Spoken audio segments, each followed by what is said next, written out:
The metamorphosis of Anita Ekberg from a small-town Swedish girl into a global icon was not an accident. It was a feat of industrial-grade engineering. Before the world knew her as the Iceberg, she was merely Kirsten Anita Marion Ekberg, born in Malmö, Sweden. But the mid-20th century entertainment apparatus had insatiable appetite for exotic, cold-blooded beauty, and Anita was the perfect raw material. The transition from the anonymity of Scandinavian life to the blinding neon of Hollywood and Rome was swift, fueled by a narrative that the industry had perfected, the sex goddess. When she arrived in the United States in the early 1950s, she was not treated as a human being with aspirations, intellect, or agency. She was treated as a product launch. Hollywood studios, obsessed with the bombshell archetype, saw in Anita a unique combination of Nordic reserve and undeniable physical presence. They groomed her, polished her, and essentially weaponized her appearance. She was paraded in front of cameras, instructed to look alluring, and told to remain silent. The irony is palpable. The more the world worshiped her face, the less they cared about her voice. This is the first rule of the sweet life. Your value is inversely proportional to your humanity. Consider the mid-1950s, a time when Anita was being molded by Howard Hughes, one of the most powerful and paranoid men in the industry. The stories of their association are a testament to the transactional nature of fame. She was not a partner. She was a trophy in a game of ego. During this era, Anita became the centerpiece of a carefully curated PR campaign. Every magazine cover, every public appearance, every leaked rumor about her dating life, it was all designed to cement the illusion of the unattainable woman. But for the woman trapped inside the illusion, it was a slow, suffocating prison. As she navigated the high-stakes world of 1950s fame, she learned that the industry had a singular goal for her: to remain the ideal. If she gained a pound, it was a scandal. If she dared to express an opinion that didn't align with the ditzy blonde persona, it was a PR disaster. This was the era where celebrity public personas were manufactured with the same mechanical precision as a luxury vehicle. You were expected to shine, but you were never allowed to have an engine of your own. By the time Federico Fellini cast her in La Dolce Vita, 1960, she had already been through a decade of this mechanical assembly line. The role of Sylvie in the film wasn't stretched for her. It was a meta-commentary on her entire existence. She was playing a version of herself that the world had already consumed and digested. This period of her life was characterized by an endless cycle of parties, yachts, and the frantic energy of the jet-set elite. Yet, behind the champagne toast and the glittering gowns, the cracks were beginning to show. Anita was being used as a proxy for the desires of an entire generation of men. She was a sweet life incarnate. Yet she was increasingly aware that the sweetness was merely a mask for a deeply bitter, cold, and calculating structure. The elite didn't want a companion. They wanted an ornament. And for a woman who was acutely aware of her own beauty's impact, the realization that she had been trapped in a cage of her own making, one built by men who claimed to love her, was a haunting psychological burden. As we look at these early years, we don't see a woman living the sweet life. We see a woman being systematically hollowed out by a machine that didn't care if she lived or died, as long as she stayed bright enough to reflect their own vanity. To understand why Anita Ekberg's decline was so inevitable, one must first look at the moment that defined her and subsequently destroyed her.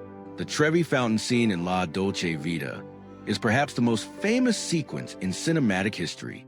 It was a masterpiece of direction, but for Anita, it was the beginning of a terminal decline.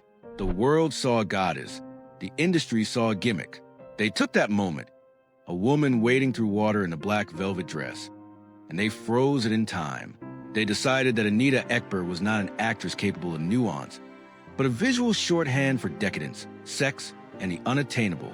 The aftermath of that film was a masterclass in how Hollywood discards its own creations. Once you reach the absolute zenith of public perception, there is nowhere left to go but down. Anita was suddenly the most famous person in Rome. She moved through the elite social circles like a queen. Her nights were spent with the most powerful men in Italy, film producers, aristocrats, and politicians, all of whom wanted to be seen with the woman from the fountain. But this was not fame. This was a high-stakes auction. Every interaction was a negotiation of status.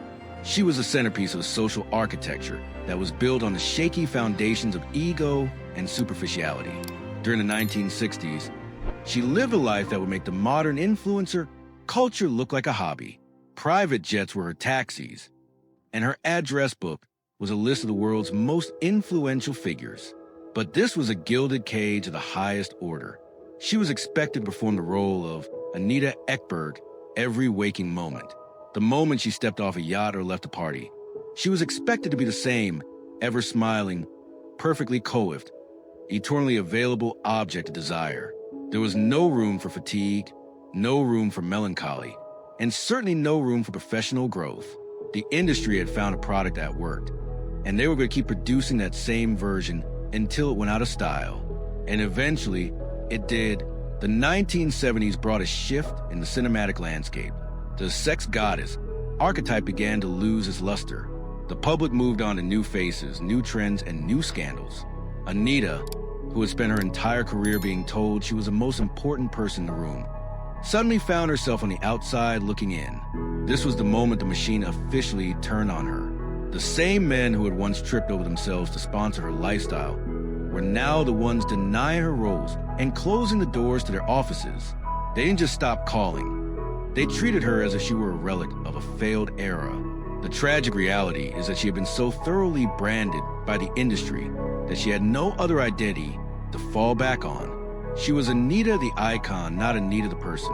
When the icon stopped generating revenue, the person was left with nothing. She had spent decades fueling the vanity of the elite, and in return, they had given her only the fleeting warmth of their spotlight. Now, the light had shifted, and she was left in the cold. It was the ultimate betrayal of the transactional pact she had signed years prior. She hadn't just been used, she had been liquidated.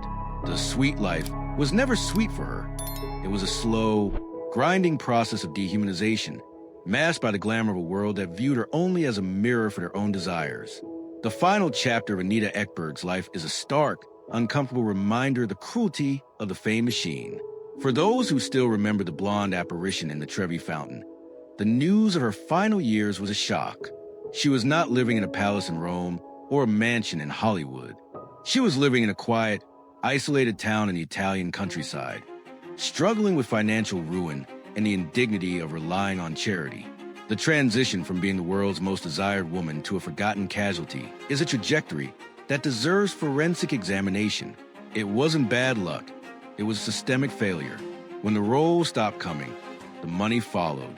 Anita had lived a life of excessive luxury, never suspecting that the industry would treat her like a disposable asset.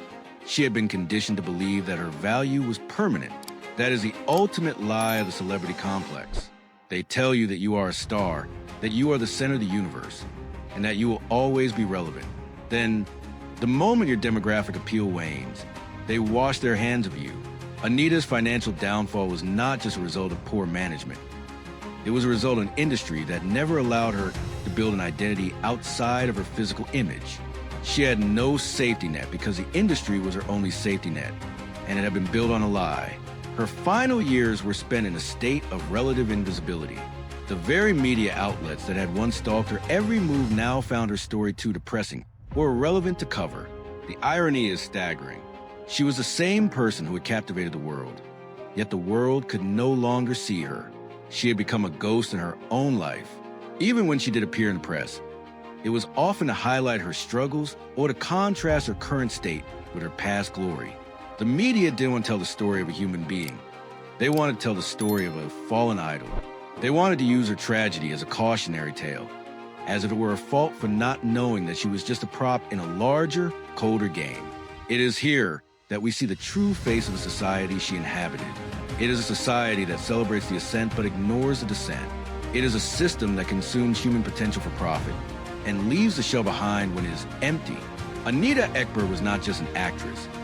She was a victim of a predatory structure that demands your youth, your body, and your soul, and then leaves you to deal with the aftermath once it has extracted everything of value.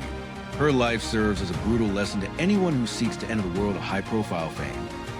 You are entering a space where you are never more than a temporary asset. When she passed away in 2015, the tributes were filled with references to the Trevi Fountain. They couldn't help themselves. They had to reduce her to the one moment that made her useful to them. They ignored the decades of struggle, the isolation, and the quiet dignity of her survival. They wanted the icon, not the woman. And perhaps that is the ultimate final insult. Even in death, she was not allowed to be herself. She was required to remain the prop they had created 60 years prior.